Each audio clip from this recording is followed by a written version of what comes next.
Est-ce qu'il t'arrive de ressentir une peur panique sans aucune raison valable? Par exemple, une peur viscérale de manquer d'argent alors que tes comptes sont au vert et qu'il n'y a aucune raison que tout à coup cela change. Ou une culpabilité étouffante dès que tu t'autorises à être heureuse, à réussir, comme si tu commettais un crime, comme si tu n'avais pas le droit. Si tu vis cela, j'ai une question un peu étrange à te poser aujourd'hui. Et si ce que tu ressens ne t'appartenait pas? Et si tu étais simplement en train de rejouer une pièce de théâtre écrite par tes ancêtres bien avant ta naissance? Bienvenue dans ce nouvel épisode de La Voix des Puissantes. Aujourd'hui, on plonge dans ce monde fascinant et libérateur du transgénérationnel que j'adore profondément.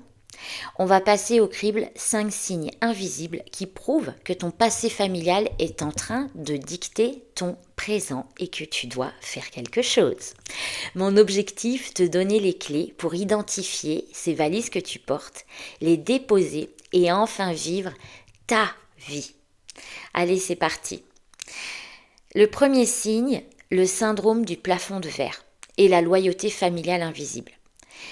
Le premier signe, c'est ce sentiment d'être bloqué à un niveau précis de ta vie. Alors ça peut être financier, amoureux, professionnel, amical, peut-être autre chose. Mais surtout, sans arriver à le dépasser. Malgré tous les efforts que tu peux faire, tu peux même peut-être travailler déjà sur toi de façon classique.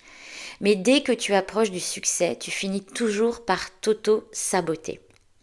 C'est Bert Hellinger qui a créé les constellations familiales, qui a mis en lumière un concept ultra puissant, la loyauté familiale invisible. En gros, inconsciemment, pour faire partie de ton clan, du clan, de ta famille, tu vas t'interdire d'être plus heureux, heureuse, plus riche ou plus libre que tes parents ou tes ancêtres.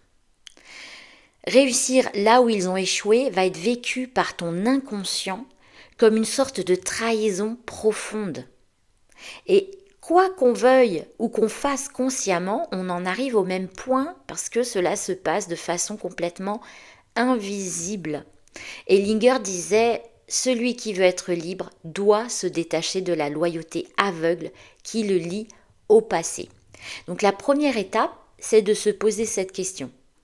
Qui est-ce que j'aurais l'impression de trahir si je réussissais pleinement, si j'étais heureux, heureuse?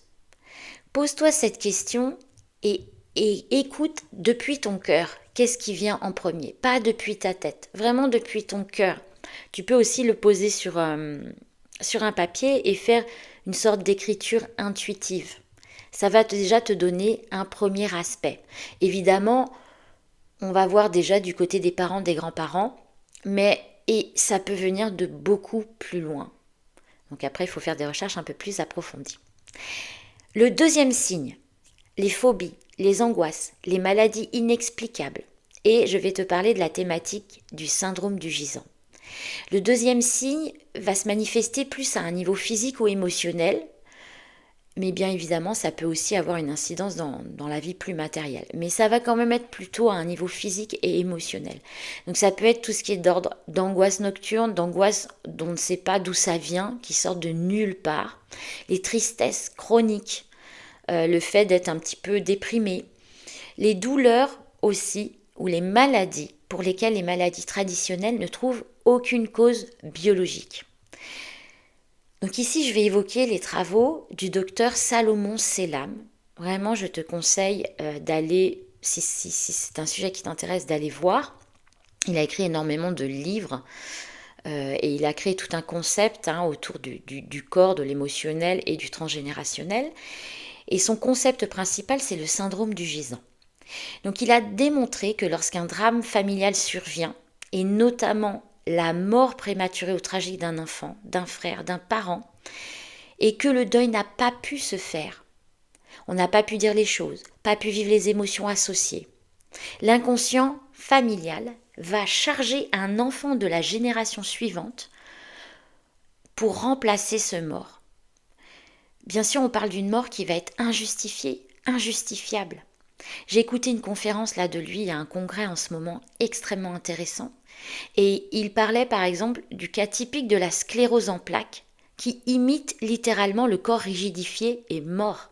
Alors bien sûr, il faut creuser le propos un peu plus que cela et ne pas se dire ah, il a une sclérose en plaques, il a forcément le syndrome du gisant, mais a priori, c'est quand même quelque chose d'assez fort qui va vraiment se manifester par cette maladie. Donc sans faire de généralité, on peut quand même ouvrir les yeux et voir qu'est-ce qui se rigidifie dans notre vie. Le gisant, c'est vraiment une tentative de restaurer de l'injustice qui a été vécue ultérieurement. Donc la personne qui porte ce syndrome du gisant vient remplacer le défunt. Il n'est pas libre de sa vie, de vivre sa vie pleinement. Il doit également revivre symboliquement celle du défunt. Il y a aussi quelque chose dont il parlait dans sa conférence qui était très intéressant, c'est de différencier si la maladie est d'ordre structurel, c'est-à-dire dès la naissance ou quasi, et là, pour lui, on peut clairement dire que c'est transmis de façon transgénérationnelle, il y a assez peu de doutes, et la maladie qui va arriver d'une façon conjoncturelle, là c'est lors d'un événement. Donc lui, il parlait même après 40 ans. Donc vraiment, il met tout ce qui va être structurel dans la grosse première partie de vie. Bah là, on peut aller chercher un peu ailleurs. Mais quoique, je pense qu'il y a quand même des choses qui peuvent venir du transgénérationnel, parce que comme on va le voir après, il y a tout le sujet des répétitions, selon les âges aussi. En tout cas, si tu te sens souvent morte de fatigue, si tu as une propension à t'habiller toujours en noir, si tu as l'impression de vivre à moitié, d'être habité par une tristesse qui ne te quitte pas et que tu ne sais pas d'où elle vient parce que ton histoire là vécue n'a absolument rien à voir, eh bien tu portes peut-être en toi la mémoire du gisant. Tu vis peut-être pour deux, pour réparer le drame d'un ancêtre. Je vais te parler maintenant du troisième signe, le secret de famille que tu exprimes mais sans le savoir. Et là, c'est la théorie de la crypte et du fantôme. Donc le troisième signe, ce sont tes non-dits, tes non-choix, tes obsessions bizarres, étranges. Quelque chose en toi va venir manifester, hurler un secret que tout le monde a pourtant essayé de cacher. Cette thématique de la crypte et du fantôme, c'est une théorie de deux psychanalystes, Nicolas Abraham et Maria Torok. Donc ils ont développé ce concept quand un traumatisme est trop lourd. Donc là, on va parler vraiment d'inceste, de faillite honteuse, d'énormes trahisons. La génération qui le vit va créer une sorte de crypte dans son esprit pour l'enfermer. Le problème, c'est que ce secret devient un fantôme et va hanter les générations suivantes. Donc le fantôme ne parle pas, mais il va s'exprimer à travers les lapsus, les phobies, les choix de vie. Donc Abraham et Torok disent « Ce qui est tu à la première génération, la deuxième le porte dans son corps ». Donc tu as peut-être l'impression qu'il y a des zones d'ombre, des tabous dans ta famille. Sache que ton inconscient cherche peut-être à résoudre cette énigme du secret caché. Donc à toi de voir si tu ressens cette chose-là, peut-être qu'il s'agit de la crypte et du fantôme. Je m'arrête un tout petit instant ici pour que tu prennes le temps de digérer ces quelques informations, ces 3 premiers signes que je viens d'exposer, parce que peut-être que tu as déjà plein de questions dans ta tête ou que c'est venu mettre le doigt sur quelque chose d'assez puissant. Peut-être que tu écoutes et que tu te dises exactement ça, je sens un fil invisible. Mais je fais quoi maintenant ? Moi, tout ce qui est transgénérationnel, psychogénéalogie, c'est quelque chose qui me parle énormément. Pour ceux qui écoutent et qui font de l'astrologie, j'ai une lune conjointe Uranus, Scorpion en maison 4. Donc moi, aller scruter les profondeurs et les racines, c'est quelque chose qui me parle.